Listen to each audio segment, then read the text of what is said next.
Compound interest, right? The greatest mathematical discovery of all time.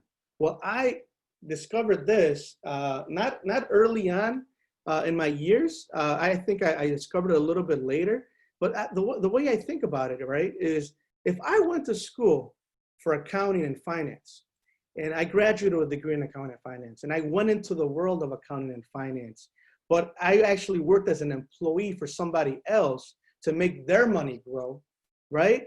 Once I discovered how to make it work for me, it was much, much better, right? Because now I'm not working hard for my money is working hard for me. And that's the reason why we have classes like this, so people can realize the potential and the research they have available. So now they turn the cycle over where now they can actually learn how to make money work hard for them, right? So let's just think about it, right? We all want to save. And the thing is that I've gotten clients or potential clients always asking me, okay, now how do I save and how do I invest? And do I do a lump sum? Do I do a monthly thing? Well, there is no wrong answer for anything. It all depends on your current means, how actually you can start off. The point is starting. That's the whole point. First, assessing the situation, then starting to save. But let's look at it, right? If you're saving, let's just say, for example, you start saving a small amount rather than a lump sum. Okay, so see this is how savings adds up. So let's say you start up an account and you opened it up with $500, right? And each month you add an additional $500, and the term of the period of time that you're saving is 45 years. So the money compounds monthly at 9% with a constant annual interest rate. All right. So if you use compounding interest, right, $500 a month, look what it grew up to, 3.7 million and some change. But if you use simple interest, it only grows to $270,000. So the thing is, first is learning that you need to save. Then it's learning how you're going to save. But then you have to learn exactly where to save, because also where do you save? Just by being a simple saver is not enough. I'm going to give you the example of my parents, right? My parents were always excellent savers.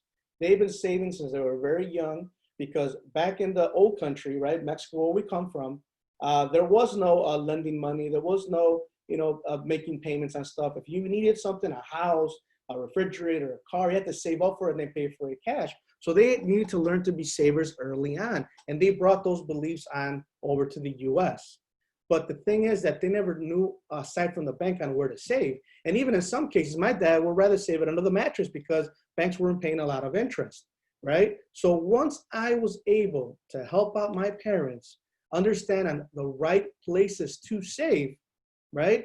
Now, they actually been able to build up, some wealth, right? They're not the Rockefeller wealth, and it's not a Warren Buffett wealth, but they are going to be way better off by me helping them manage their money than they used to be, right? My dad right now has been retired for the last 10 years. He retired at age 55 because he was able to save up so much early on, and then I was able to, invest whatever he saved up, and it actually kind of grew right to what it is today. And because my mom wanted to continue to work, she, was saving also on her own, and they both built some wealth together. But if they would have saved it, right, just in the bank, they would have had, right, in the example here, of a very low balance versus saving with compound interest, which is now is a very high balance. So that's the big difference, right? So the thing is that, saving for a long period of time is good, but you have to know exactly where to save. So I'm going to show you two examples, right, of the difference between saving in a lump sum, right, or saving on a monthly basis. So after 45 years, right, let's see what happens with these two new characters, right? You're gonna use Sarah, right, who's gonna be our person who dumps in one lump sum, and we're gonna use TJ as an example who doesn't have a lump sum, but he can save on a monthly basis as well. So who actually is gonna win the race of having more money at the end of the 45-year period, right? So Sarah says, I have such a big start, I'm not gonna worry. But then TJ says, well, but doesn't slow and steady win the race? Well, let's see exactly what happens, right? In this scenario, right, my dad was Sarah, right? And my mom was actually TJ, So both start off, year zero, and they save for the next 45 years. Sarah starts with $50,000, but never adds a single penny more, right? TJ starts with 500 and adds 500 additional every single month. And they both earn a constant 9% annual interest rate, right? Compounding monthly. The term is 45 years. So look at this. So Sarah, just by dumping $50,000, right, and letting it grow over time, her money grew to 2.8 million. TJ, right, because he started $500 a month and continued on, right, his money grew to 3.7, right? So which one is better? Guess what? There is no better, there is no worse. It all depends on your situation. Because think about this. What if Sarah, right, did start off with $50,000, but then continued to add on an additional 100, 200, 300, or even $500 a month in addition, right? Her money would have grown to more, right? But the thing is that not a lot of us that start off have a lot of money to start investing with, right? So why not use the monthly example? But there's some people out there that they definitely have, money sitting in their account. They say there's trillions of dollars sitting in savings accounts and CDs currently making less than 1% or between 1% and 2%, when they're missing out on the potential of higher rates of return, right? So the thing is that there is no right or wrong answer. The point is to make sure you start saving, right? But also saving in the right places and with compound interest, because that's the only way people are actually going to get to a point where they can actually retire comfortably, right? They're able to, leave a legacy for their family. A lot of things, play a big role, right? So does your rate of return matter that much? Well, it actually does. It definitely does, because the higher the return, the more savings potential. The more wealth potential you're going to have. So let's see what George has to say. George has another character. He's our older gentleman here in our book. It says, shoot, most people don't even know their rate of return on their car loan or mortgage. How could that even matter much? I think this is where they show us an impressive chart that makes it painful and clear, George. So here's May, right, on one of another characters that she says, well, let's see what the book has to say. And in regards to the results of interest, does the amount of interest you get on your money really matter? Well, look at the following, right? We're going to show you a chart where I'm going to show you a chart that shows you the difference in regards to growth potential. And we're going to, show a lot. Let's just say that $178 is added each month, right, on a monthly compounding account, beginning at age 25, and then it grows until age 67, right around, retirement age. Observe how significantly the difference, the spike in growth can be when your interest rate is just a few percentage points higher. So just by a couple of points higher, you're going to see the huge difference in how this money actually is going to grow. This is why it's very, very important to make sure that, yeah, we're talking about savings right now, right? We're talking about savings in regards to the higher the interest, the better off you'll be on growth on your money. But also you got to think about if you have debt too, how the higher the interest, the more debt you're going to accumulate as well, right? So let's look at the chart. So yes, your rate of return does matter, right? So look at here. So $178 a month, right? From age 25 to 67, growing at 1%, $111,000 is what you would have in your savings. If it grew by 3%, $179. If it grew by 6%, $404. Look at the big leap from 3 to 6, but look at the even bigger leap from 6 to 9. You see the big difference? There's a $600,000 difference just by going from 6 to 9%. Now, right now, because the market has been, prior to this COVID-19 mess, has been astronomically good, right? From the point of 2008 until now, it's been skyrocketing all the way up. And of course, it had a little bit of adjustment, at the beginning of the year, but it's bouncing right back up, right? So you should always have to make sure that you understand exactly how the money is moving. But if you don't know personally, right, that's the reason why you need to seek some help. You definitely need to seek some help in regards to how money actually works and how to make sure you allocate it properly. I just got a text earlier today, from one of my young clients who's been riding the market, since 2008 until now. And I guess she finally opened up her statement, even though I've been trying to get a hold of her for quite a bit of time before right after quarter 1. She just opened her statement. She just said, I lost a lot of money. I want to move it out. Well, guess what kind of conversation I'm going to have with her right now? Because I did check her account, not too long ago, and the market has been bouncing back, right? She actually already recouped most of what she had already lost. So understanding how, the interest rate works to your favor is definitely, to your benefit. So, and ending my section here, right? How suckers think. I've worked hard for my money, so I just want to put it away and keep it in a safe possible place. That's how suckers think. The wealthy right now, right, are thinking, how am I going to invest my money? How am I going to make it work harder for me? I actually had a gentleman call me, right around when the market was at its lowest point, says, hey, listen, I want to liquidate more funds so I can dump more money into the market. What do you think about taking out cash advances on my credit cards? Can I able to do that?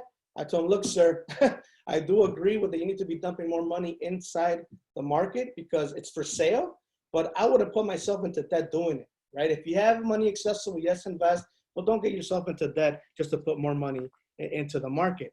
So in my section, let's kind of recap what you've learned, okay? So you've learned that compound interest is interest earning interest. 2, you learned that saving is prudent, but savings that earns compound interest is amazing, is wonderful, it's needed. And lastly, getting the highest interest rate possible can make the world of difference. That's definitely what you should have learned from the compound interest concept that I just went over. But I am done with my part. I'm actually going to bring over, our third presenter, Mr. Todd Kemp, who's also a certified financial educator here with our firm. He's been working with clients kneecap to kneecap for many, many years, 20 years plus, actually. He's been able to build a nice practice here since he started with us, and he's continuing to build definitely knowledge for his clients, and of course knowledge for the agency that he's building as well. He's also a family man. He's got 2 lovely girls, and actually 3 lovely girls, including his wife, right? So without further ado, let me bring up Todd Kemp. Todd, you there? Hey, Frank, can you hear me okay? Perfect. Awesome. I'm going to share my screen here. Hopefully you can see that. You see that there? Money? Yes, we do. All right. Awesome. Very good. Great job, Frank. So welcome all of you who are viewing this from all parts of the country. So far we've just touching some basics here, and my section is going to really isolate time as one very valuable aspect. It's a time value of money. And Frank was talking more about the interest and the rate of return, but how does time really impact what we're doing when we're saving and investing for our future? So we know if anyone has kids, I have a 5-year-old and a 10-year-old. I just can't believe how fast they've grown up, and just trying to hold on to every second. So we know how precious time is, but specifically when it comes to your money, time is precious and your best asset. Think about how many years we have until some of these milestones in our life, right? Paying off our car or our mortgage or a kid's college education. How many more years till we plan on having a work optional lifestyle and retiring? Or maybe a scarier thing to think about is how long before we may run out of money in retirement if we haven't saved properly. And some of these things are kind of scary to look at. And when you shine a light on it, one thing if you want to know where you're headed or you have a goal for your future, you have to know where you're at first, right? Just like a GPS, if you were to put coordinates of where you want to go into your GPS and you're sitting in your car, you want to go someplace.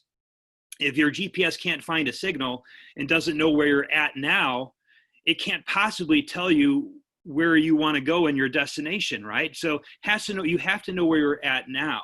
And even though these are things that are very scary sometimes to look at, I know that when you shine a light on it, you become aware. As soon as you become aware of where you're at, now you can actually have a goal and a target of where you're heading. You're in the driver's seat now.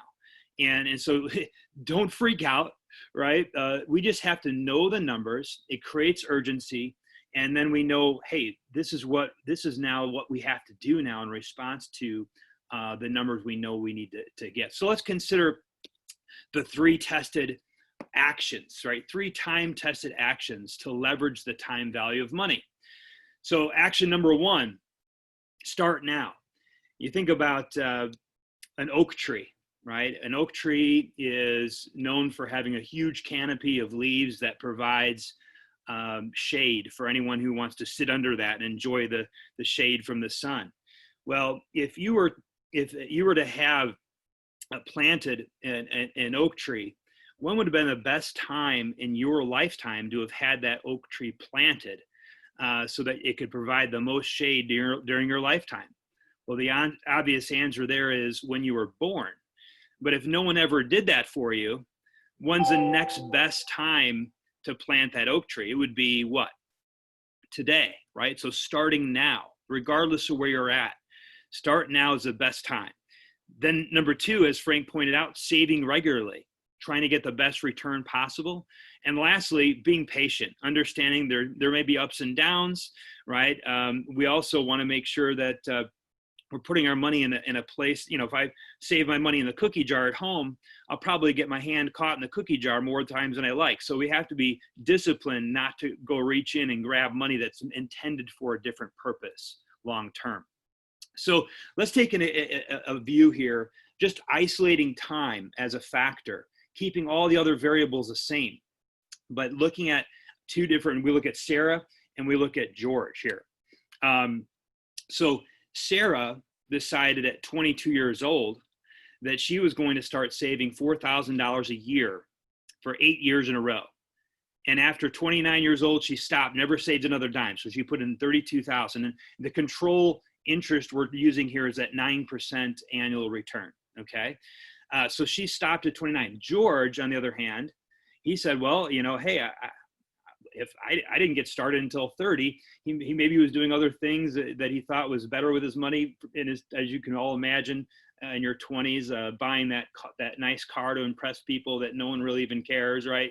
All the foolish things we spend money on. Well, he started at 30 and he saved that same amount of money, that $4,000 a year, but did it for 38 years. And notice the difference. George never caught up to Sarah just because of how valuable that first 8 years was, just the time itself. He saved $151,000 and Sarah only saved $32,000, yet Sarah has $110,000 more. Pretty amazing the impact that time could have. So here Sarah is lamenting the fact that she's not 22 years old anymore, right? And she's 49. Well, hey, remember I said the oak tree. When's the best time to start saving? Well, Sarah, you better get started here, right? At 49 years old, to get $1 million, it's gonna take about $2,000 a month for Sarah to have that $2 million. So that could be a significant chunk of change for someone to have to come up with.